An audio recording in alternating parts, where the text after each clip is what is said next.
ప్రియమైన బిడ్డలారా, ఈ సమయంలో దేవుని వాక్యాన్ని ఆలకిద్దాం.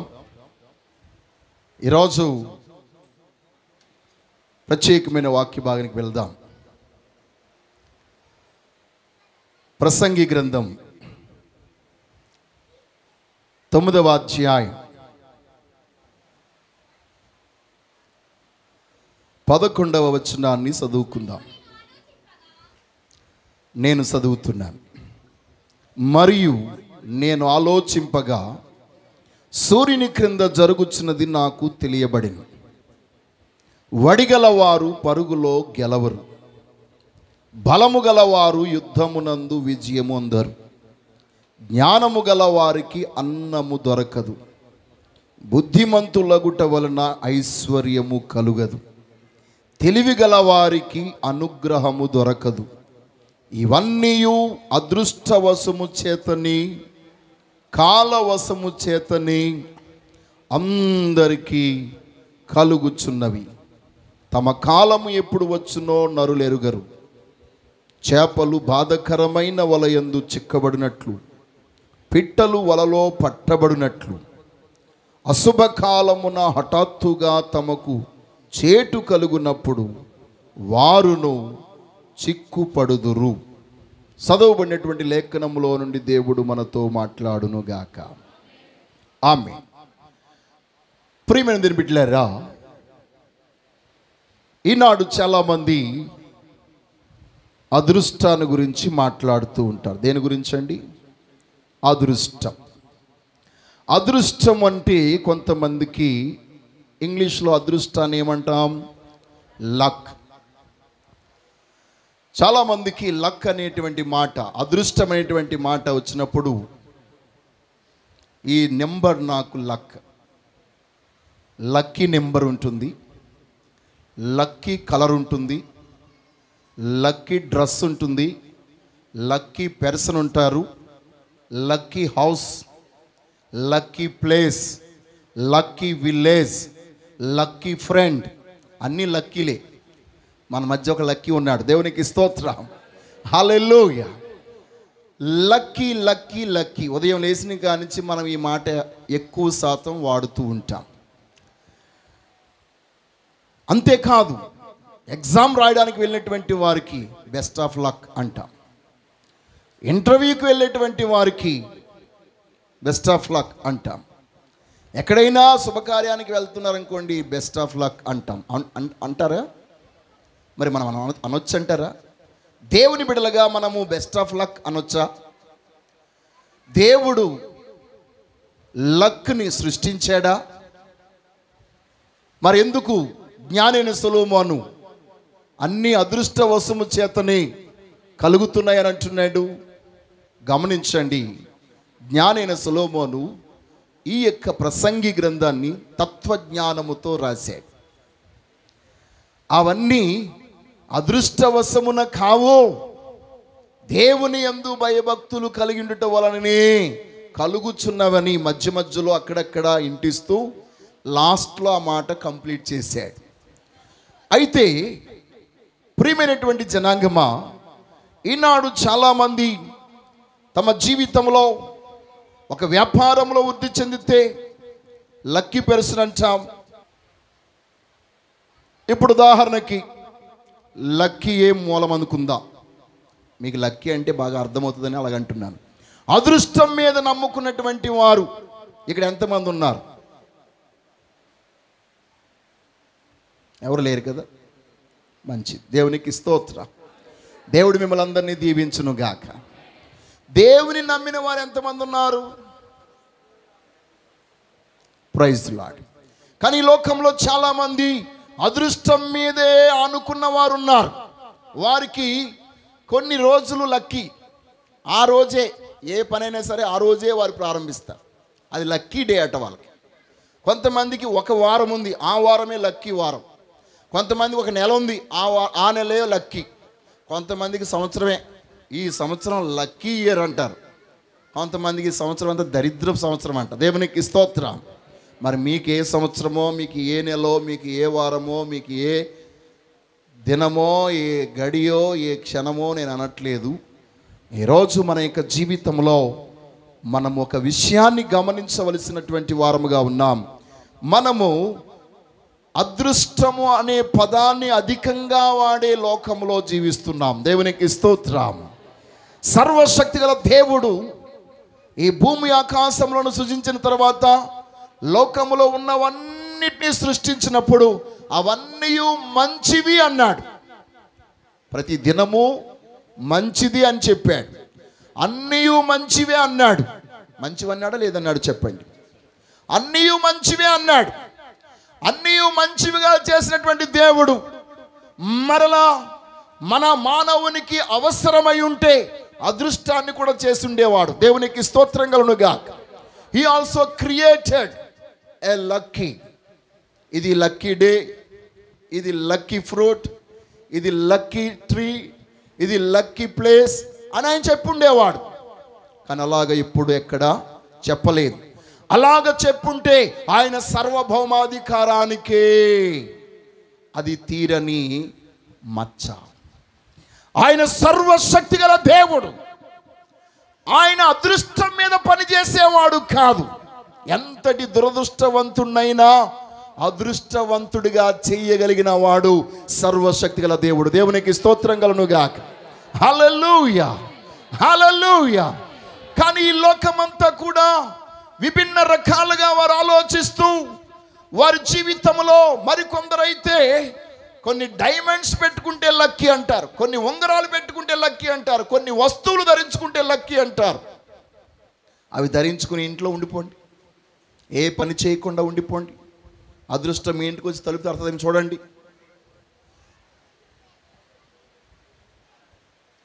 లక్కు మీద ఆధారపడిన వాడు అందరూ సోమరిపోతులు అయిపోతారు. వాళ్ళంత సోమరిపోతులు బద్ధకస్తులు మరొకరు లేరు. మన చర్చిలో కొంతమంది అలాగే లక్కుకి ట్రై చేసి తినడానికి కూడా లేకుండా అయిపోయిన పరిస్థితులు వచ్చేసాయి. దేవునికి స్తోత్రం కలుగునుగాక. Hallelujah. Don't go beyond that lucky.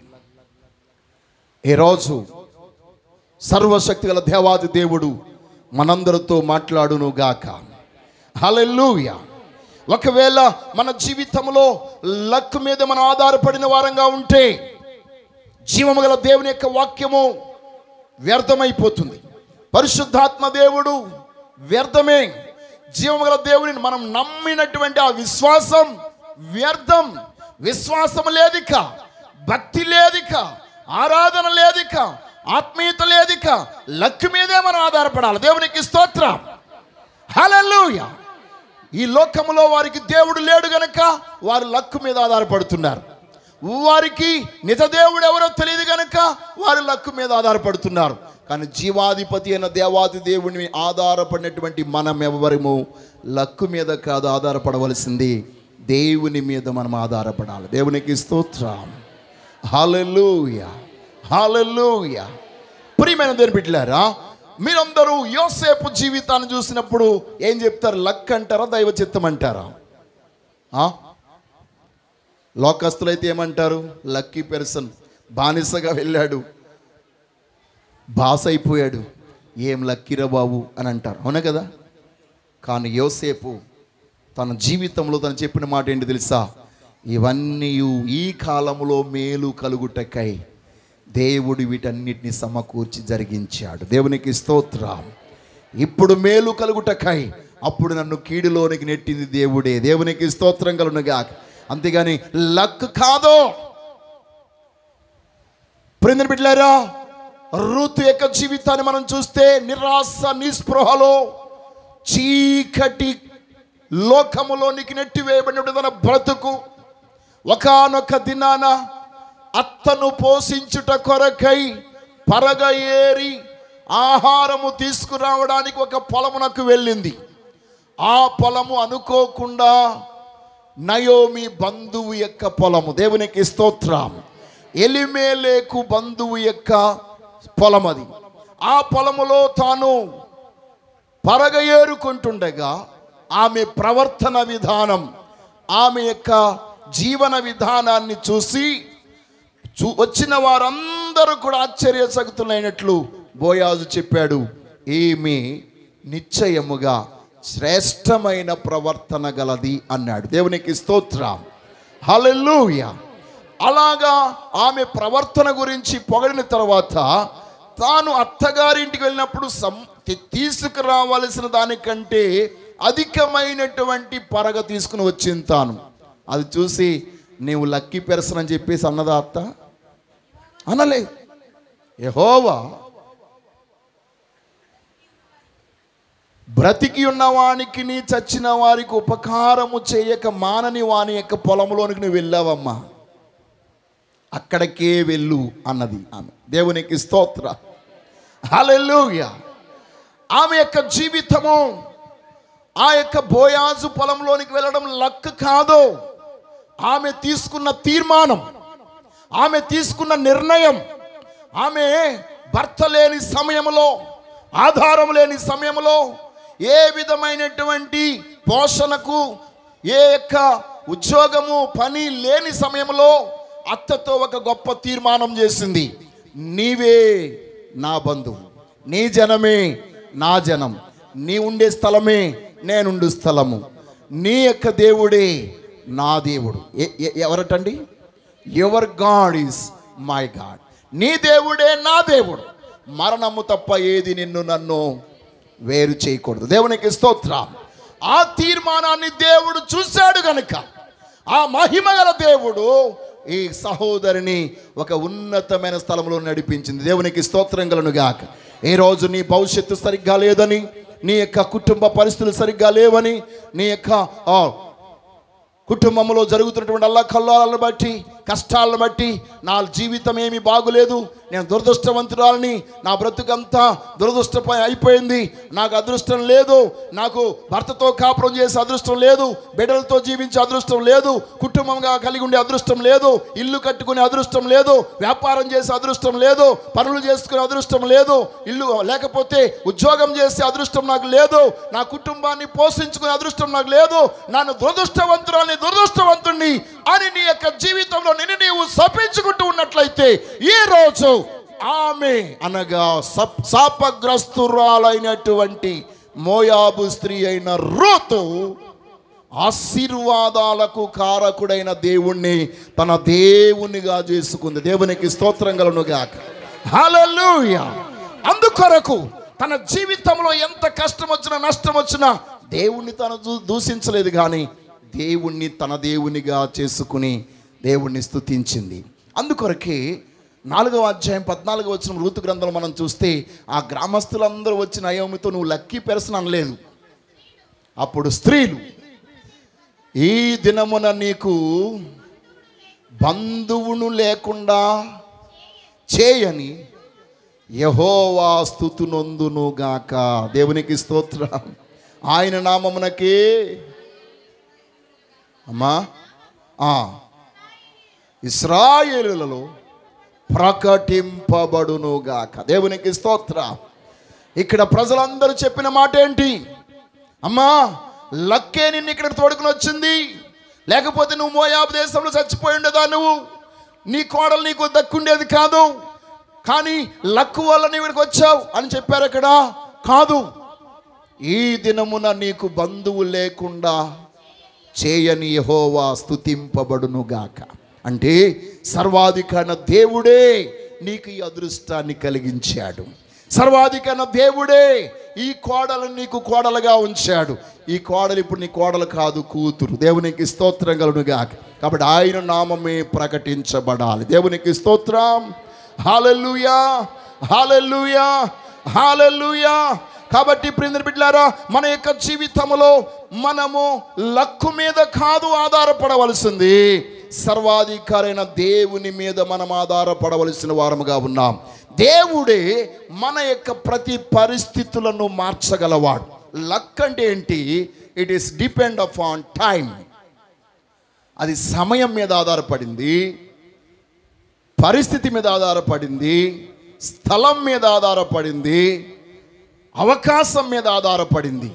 కానీ దేవుడు అవకాశం మీద, సమయం మీద, లేకపోతే పరిస్థితి మీద ఆధారపడిన వాడు కాదు. వాటన్నిటినీ మార్చగలడానికి ఆయన శక్తిమంతుడు. దేవునికి స్తోత్రం. హల్లెలూయా, హల్లెలూయా. కాబట్టి ఈ యొక్క దినాన మన యొక్క జీవితంలో అదృష్టం అదృష్టం అని పెట్టుకుని వాటి వెనకాల పరిగెట్టకండి.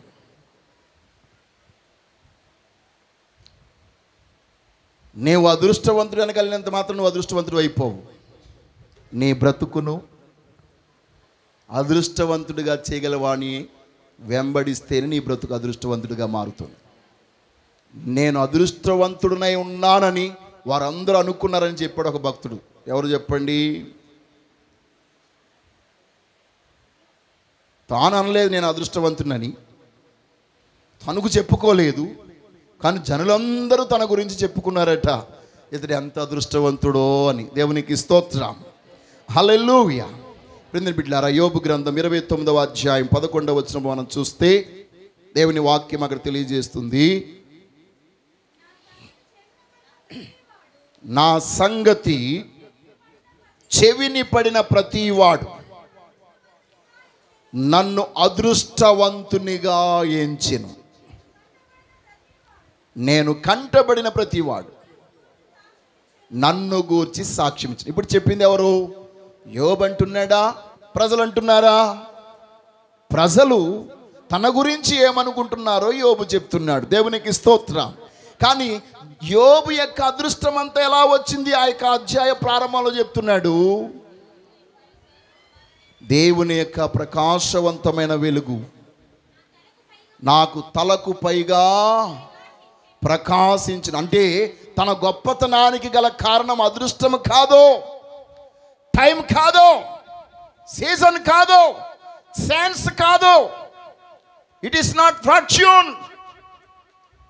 అది కేవలము సర్వాధికారైన దేవుడు నా ఎడల చూపిన కృప. దేవునికి స్తోత్రం.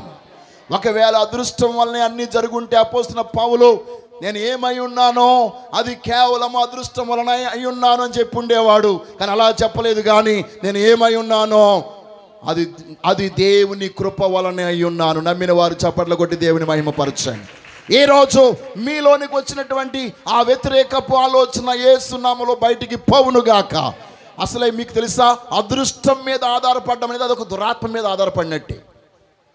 It is a idol, it is a spirit of evil. కారణం ఏమనగా అడ్డదారిలో గొప్ప వాళ్ళం అయిపోవడం, అనుకోని రీతిలో గొప్ప వాళ్ళం అయిపోవడం. ఎప్పటికీ జరగదు అది. మన జీవితంలో సర్వాధికారైన దేవుని యొక్క ప్రణాళికలోనికి వచ్చినప్పుడు మాత్రమే అంచెంచెలుగా దేవుడు మనల్ని గొప్పవారిని చేస్తాడు. దేవునికి స్తోత్రం. అదృష్టం మీద ఆధారపడే వాళ్ళందరూ కూడా అర్ధరాత్రిలోనే ఓవర్ నైట్ గొప్ప వాళ్ళు అయిపోవాలని లంకి బిందుల కోసం ఇల్లులు తవ్వులేసిన వాళ్ళు దొరికిపోలేదండి.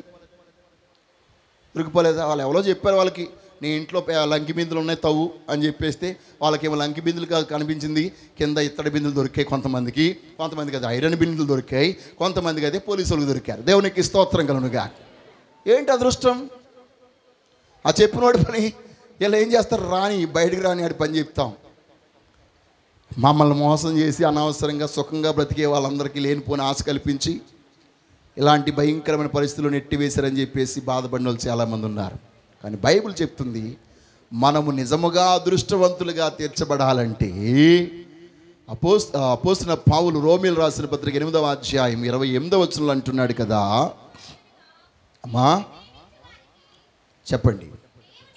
దేవుని ప్రేమించు వారికి అనగా ఆయన సంకల్పము చొప్పున పిలవబడిన వారికి మేలు కలుగుటకై సమస్తమును సమకూడి జరుగుచున్నవని ఎరుగుదుము. దేవునికి స్తోత్రం కలుగునుగాక. ఎవరు నిజంగా అదృష్టవంతులు అంటే దేవుణ్ణి ప్రేమించేవాడు. ఎందుకంటే దేవుణ్ణి ప్రేమించేవాడికి ఎన్ని శ్రమలు, ఎన్ని కష్టాలు, ఎన్ని శోధనలు వచ్చినా వాటన్నిటినీ మేలు కలుగునట్లుగా దేవుడు సమకూరుస్తాడట. నమ్మిన వారందరూ దేవునికి చప్పట్లు కూడా దేవుని స్తోత్రం చెల్లిద్దాం.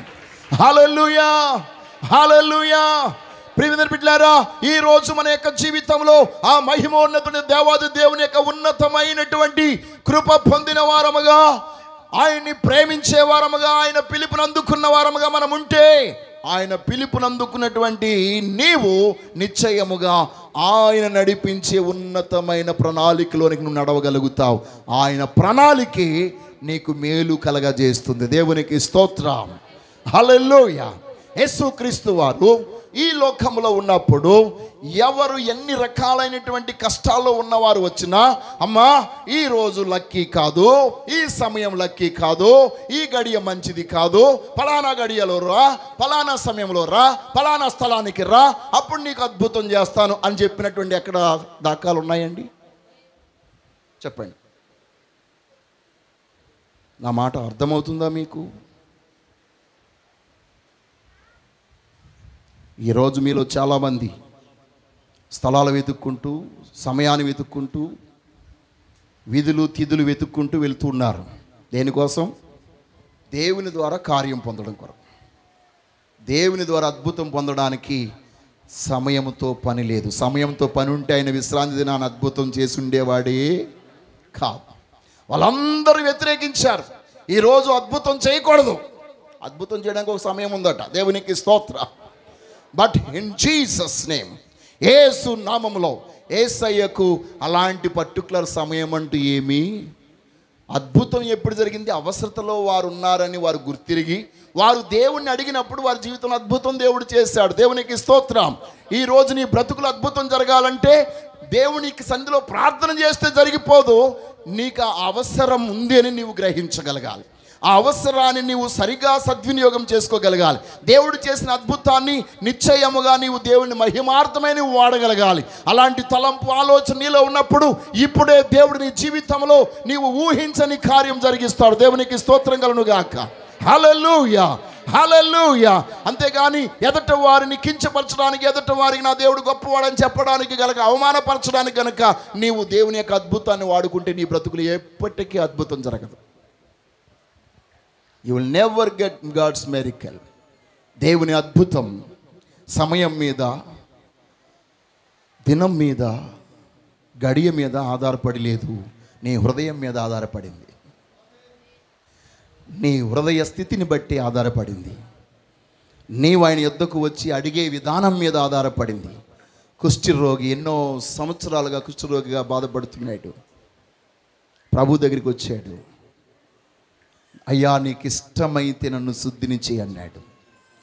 ఆ సమయంలో యేసయ్య, ఈ గడియ మంచిది కాదు నైనా, ఇప్పుడే మూడు దినాలుగా నేను పైన ప్రసంగం చేసి అందరికీ భోజనాలు పెట్టి అలసిపోయాను, ఇది కరెక్ట్ టైం కాదు, బాగా నేను అభిషేకంలో ఉన్నప్పుడు రా, ఈ రోజు మంచిది కాదు అని చెప్పాడండి ఆయన. ఎందుకని? ఆయన ప్రారంభంలో చాలా అద్భుతమైన ప్రసంగం ఏంటి? ఆత్మ విషయమై దీనిలైన వారు ధన్యులు, పరలోక రాజ్యం వారిదని ప్రసంగం మొదలుపెట్టి లాస్ట్కి వచ్చేటప్పటికి అన్నీ తిట్లే. చూడండి, మీ కన్ను ఎలాగ ఉండాలి, మీ ముక్కు ఎలాగ ఉండాలి, మీ నడక ఎలాగ ఉండాలి, మీ మాట ఎలాగ ఉండాలి, అసలే చాలా ఘోరమైనటువంటి కఠినమైన మాటలు. అవునంటారు కదంటారా? కాబట్టి మీరు ఇంటికి వెళ్తారు, చదవండి. 7వ అధ్యాయంలో మీరు చదివితే మీకు అర్థమవుతుంది. లాస్ట్లో 7వ అధ్యాయంకి వచ్చిన మత్తయి సువార్త 7వ అధ్యాయంకి వచ్చినప్పుడు అసలే ఇల్లు కట్టుకునేవాడు ఎలాంటి స్థలంలో కట్టుకోవాలనేటువంటి మాటలు చెప్పుకుని వస్తూ, ఈ మాటలు అంటే ముందుగా 5వ అధ్యాయం, 6వ అధ్యాయం, 7వ అధ్యాయంలో చెప్పినటువంటి మాటలన్నీ విన్నవారు వింటే సరిపోదు, విన్న వాటిని విన్నట్టుగా జరిగించువాడు బండ మీద తన ఇల్లును కట్టుకున్న బుద్ధిమంతుని పోలియుండును అని చెప్పాడు కదా. ఆ ముందుగా చెప్పినటువంటివి ఏంటి? హత్య చేయకూడదు, దొంగిలించకూడదని ధర్మశాస్త్రం చెప్తుంది. నేనైతే నువ్వు మోహపు చూపు చూస్తేనే వ్యభిచరించినట్టు అంటున్నాడు. చాలా కఠినమైనటువంటి మాటలు ఆయన తెలియజేశాడు. ఇన్ని చేసిన తర్వాత లాస్ట్ మూమెంట్లోకి వచ్చి బండ మీదకి ఎక్కించి అందరినీ బండ మీద ఇల్లు కట్టుకోమని చెప్పేసి ఆయన కొండ దిగి వస్తుండగా ఈ కుష్ఠరోగి కనబడ్డాడు. దేవునికి స్తోత్రం. అప్పుడు ఆయన మైండ్ సెట్ ఎలా ఉంటుంది అంటారు? వీడికి లక్కీ పర్సనా కదా? మామూలుగా చూస్తే మీరు ఉదాహరణకి మీరు ఇంట్లో బాగా కోపంతో రగిలిపోతున్నప్పుడు ఎవరైనా వచ్చి భిక్ష అడిగాడు అనుకోండి, ఎలా ఉంటుంది మీకు? ఇంట్లో భార్య భర్తల మధ్య ఏదో అప్పుడే చిన్న డిస్కషన్, డబ్బులు మనవాడు జీతం ఇవ్వడం అనేసి 10,000 ఇస్తానన్నవాడు 1000 రూపాయలు చేతిలో పెట్టాడు. మనకి ఎలా ఉంటుంది? మనకి పొయ్యి మీద మరగవలసిన నీళ్లు గుండెలో మరిపోతూ ఉంటాయి. ఆ టైంలో మనం ఏదో డిస్కషన్ చేస్తుంటే బయట నుంచి అమ్మా ఏమైనా ఉంటే ఏంటమ్మా అంటే ఎలా ఉంటుంది మనకి? ఆ వేడి కాస్త తీసుకొచ్చి పాపం వీడికి పంపేస్తాం. అవునా? ఎలా పని పడలేదు, నీకు సమయం సందర్భం లేదు. అదే పాపం మనవాడికి ముందు ఆల్రెడీ అనుభవం ఉంది. ఏంటంటే అమ్మా అనగానే పాపం ఆడు పిలవకుండానే వెళ్ళి పట్టుకెళ్ళి వేసేసిన ధర్మమూర్తి నువ్వు. కానీ ఇప్పుడు నీకున్న వేడి వాడికి తెలియదు కదా. అంటే సమయం ఉందన్నమాట, కానీ దేవునికి అలాగేమీ లేదు. ఆయన ఏ సమయంలో నేను అప్పుడే అందరి మీద కోపపడిన అద్భుతం చేసిన వాడు యేసయ్య. దేవునికి స్తోత్రం. దేవాలయంలో చూడండి, ఆయన తాళ్లను కొరడాలుగా చేసి ఆ రోకలు అమ్మేవారందరినీ బయటికి వెళ్ళగొట్టేసి అవన్నీ బలలన్నీ పడగొట్టేసి సింద్రమందర చేసేసిన తర్వాత ఆయన దగ్గరికి వచ్చినటువంటి రోగులందరినీ ఏం చేశాడట? ఆయన స్వస్థపరిచాడు. చూడండి బైబిల్ ఎంత అద్భుతంగా చెప్తుందో. అవసరాల్లో ఉన్నటువంటి వారు మేము కష్టంలో ఉన్నామని చెప్తే వాళ్ళందరికీ అద్భుతం చేశాడు. ఇప్పుడు చెప్పండి, ఆ రోకలు అమ్మేవారు అదృష్టవంతులా, వీళ్ళు అదృష్టవంతులా?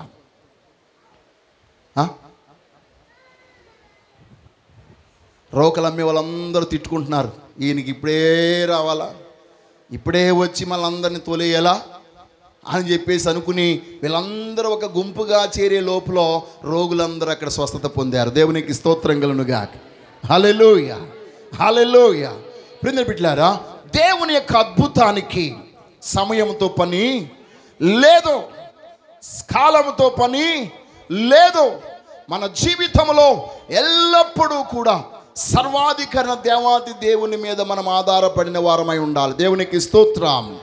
హల్లెలూయా, హల్లెలూయా. ప్రియమైన బిడ్డలారా, అసలు అదృష్టం అంటే ఏమంటాం? ఏ సందర్భంలో అంటాం? అదృష్టం అనేది అనుకోకుండా జరిగేది. అదృష్టం అంటే అనుకోకుండా ఊహించినటువంటి రీతిలో జరిగేటువంటి దాన్నే అదృష్టము అని అంటాం. కాబట్టి అలాంటి అదృష్టాన్ని గురించి ఆధారపడినటువంటి వాడు తన జీవితంలో ఎప్పుడు అభివృద్ధి పొందలేడు. కానీ దేవుని మీద ఆధారపడినటువంటి వాడు అన్ని వేళలా అభివృద్ధి చెందుతాడు. అందుకొరకు దేవుడు ఆదాము అవ్వలను సృష్టించి మీరు ఫలించి అభివృద్ధి పొంది విస్తరించి భూమిని నిండించి దానిలో పరుచుకొనుడి అన్నాడు. అంతేకాదు, ఆ ఏదేను తోటలో పెట్టి దీన్ని సేద్యపరచమన్నాడు. ఏమన్నాడండి? నువ్వు ఫలించి అభివృద్ధి చెందాలంటే ఏం చేయాలి? సేద్యపరచాలి, దాన్ని కావలి కాయాలి. అప్పుడు ఆ పంటను నువ్వు అనుభవించు.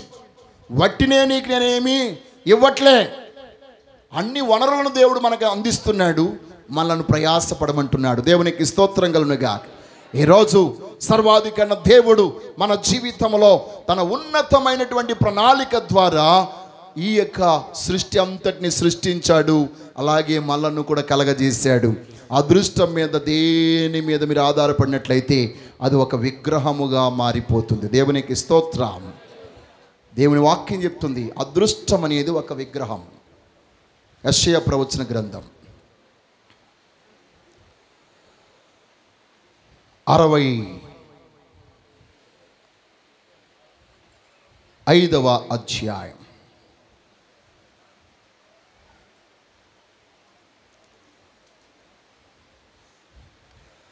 దేవునికి స్తోత్రం. 11వ వచనం.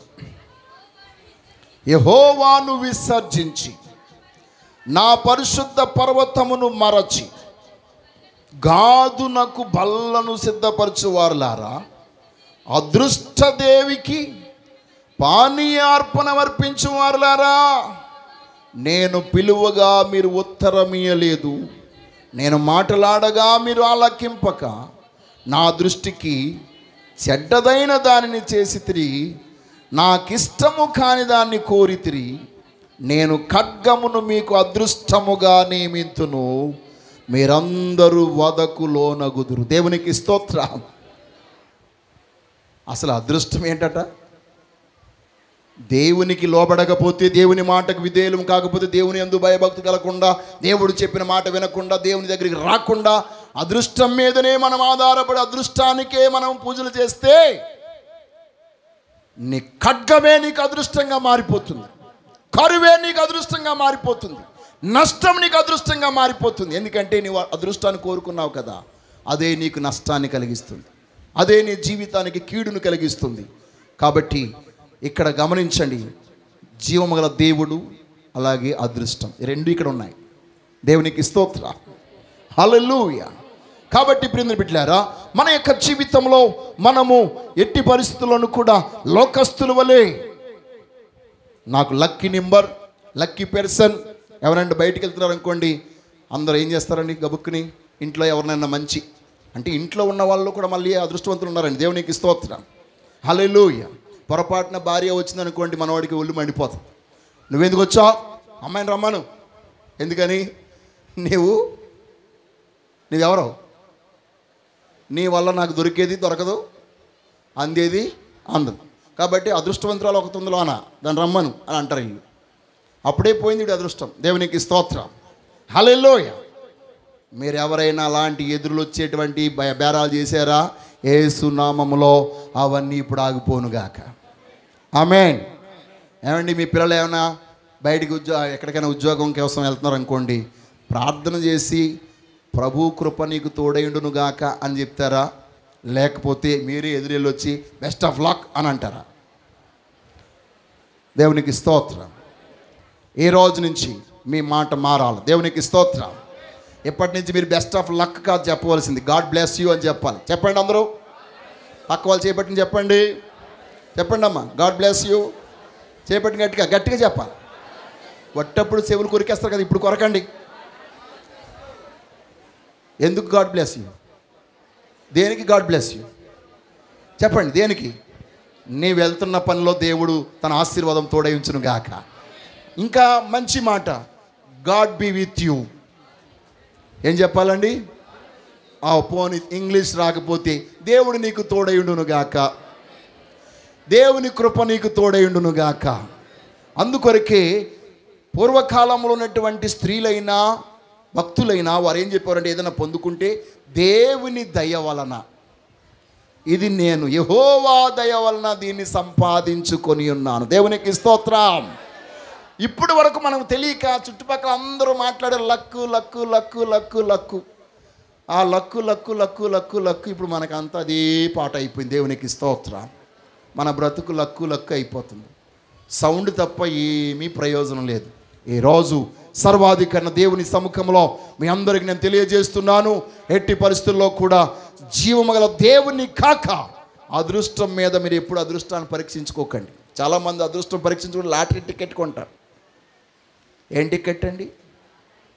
కేరళలో వచ్చినట్టుగా మనకి ఇక్కడ కోట్లు ఏమి వచ్చాయి, ఉన్న కోటి పోతుంది. దేవునికి స్తోత్రం, హల్లెలూయా, హల్లెలూయా, హల్లెలూయా. మన జీవితంలో దేవుడే ఉన్నతమైన రీతిలో మనల్ని నిలబెట్టేటువంటి వాడు. కాబట్టి ఈరోజు మీకు చెప్తున్నాను, మీరు ఎట్టి పరిస్థితుల్లో ఏ వస్తువు మీద, ఏ వజ్రం మీద, ఏ రాయి మీద ఆనుకోకండి.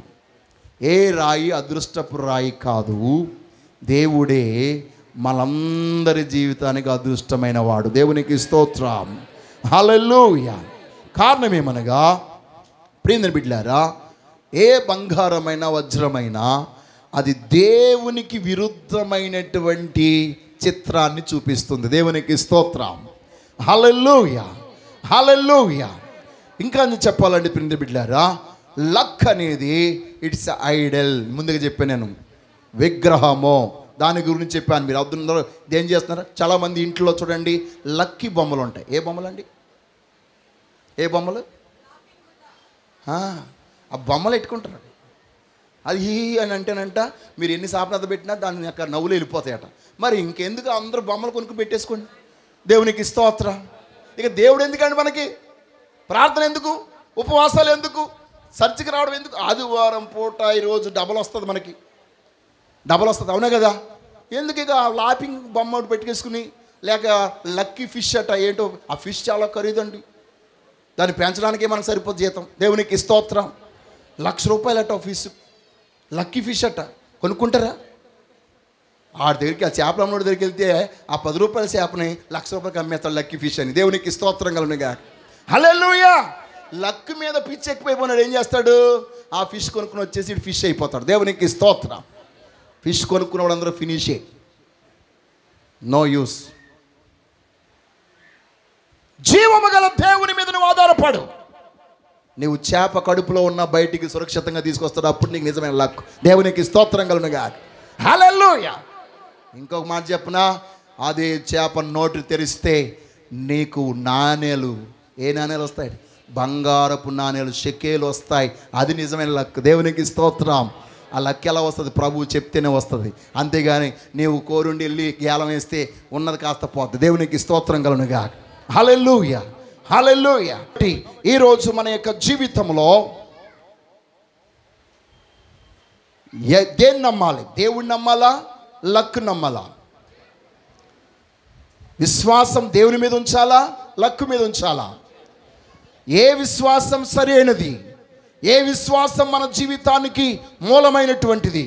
ఈరోజు నీ బ్రతుకు ఎంత దీనాది స్థితిలో ఉన్నా నిజముగా నిజముగా నిజముగా మొరపెట్టు వారి మొర ఆయన ఆలకించుటకు ఆయన సమీపముగా ఉన్న దేవుడు. దేవునికి స్తోత్రం.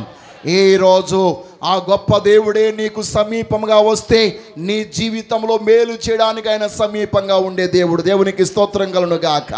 హల్లెలూయా, హల్లెలూయా. నీవు రోడ్డు దాడుతుండగా బస్సు వచ్చి నీ దగ్గరికి వచ్చి అలాగా ఆగిపోతే నీకు లక్ కాదు, అలాగా ఆపింది దేవుడు. దేవునికి స్తోత్రం కలుగును గాక. యాక్సిడెంట్ అయిపోయినటువంటి నీ జీవితంలో ప్రాణం పోకుండా ఉండడానికి లక్కు కాదు, దేవుడే నిన్ను కాపాడాడు. దేవునికి స్తోత్రం. మన యొక్క జీవితంలో ఎన్నోసార్లు కుక్కర్ పేలిపోయినా, స్టవ్ పేలిపోయినా మనం సజీవమైన రెక్కల్లో ఉన్నామంటే లక్కు కాదు, అది దేవుని కృపయే. మరి ఈ దురదృష్టం కలగడానికి కారణం ఏంటండి? నీ అజ్ఞానం, నీ బుద్ధిహీనత, నీ మాట, నీ క్రియ, నీవు చేసినటువంటి పని. కుటుంబం పాడైపోయిన కారణం ఎవరో కాదు, మీరే. జ్ఞానురాలు తన ఇల్లు కట్టుకొనును, మూడు రాలు తన ఇల్లు తానే ఓడబెరుకు. జ్ఞానము వలన ఇల్లు కట్టబడును, వివేచన వలన అది స్థిరపరచబడును, తెలివి వలన దాని యొక్క గదులన్నీ రమ్యమైన వస్తువులతో నింపబడును అని బైబిల్ చెప్తుంది. అని చెప్తుంది, అంతేగాని లక్కు వలన ఇంట్లో బీరువా నింపబడును అని చెప్పబడలేదు అక్కడ. దేవునికి స్తోత్రం. ఎక్కడ ఉందండి మీ బైబిల్ అలాగా? కాబట్టి ఇప్పుడు ఒకవేళ మీరు స్నేహము చేసేటువంటి వారు ఎవరైనా ఇలాంటి లక్కుల గురించి మాట్లాడి మిమ్మల్ని లాకప్లో వేసేస్తే ఆ లాక్లో నుండి బయటకు వచ్చి సర్వాధికరణ దేవుణ్ణి అంటే లార్డ్ యేసయ్యను వెంబడించండి. నిశ్చయముగా ఆయన దగ్గర మీరు పరీక్ష చేసుకోనండి, దేవుడు నిశ్చయముగా అద్భుతం చేస్తాడు. దేవునికి స్తోత్రం కలుగునుగాక. హల్లెలూయా, హల్లెలూయా, హల్లెలూయా. స్తోత్రం చెప్పండి. హల్లెలూయా. కాబట్టి మన జీవితంలో విశ్వాసం ఉంచవలసింది దేవుడి మీద, సజీవుడైన దేవుని మీద, కానీ వస్తుపరమైనటువంటి భౌతికపరమైనటువంటి లక్కు మీద కాదు. కారణం ఏమనగా ఈ లోకములో లక్ అనేది భౌతికపరమైనది, భూ సంబంధమైనది. దేవుడు నిత్యుడగువాడు, ఆయన అన్నిటినీ మార్చగలవాడు, కాలములు మార్చగలవాడు, సమయమును మార్చగలవాడు. అవన్నీ ఆయన స్వాధీనంలో ఉన్నాయి.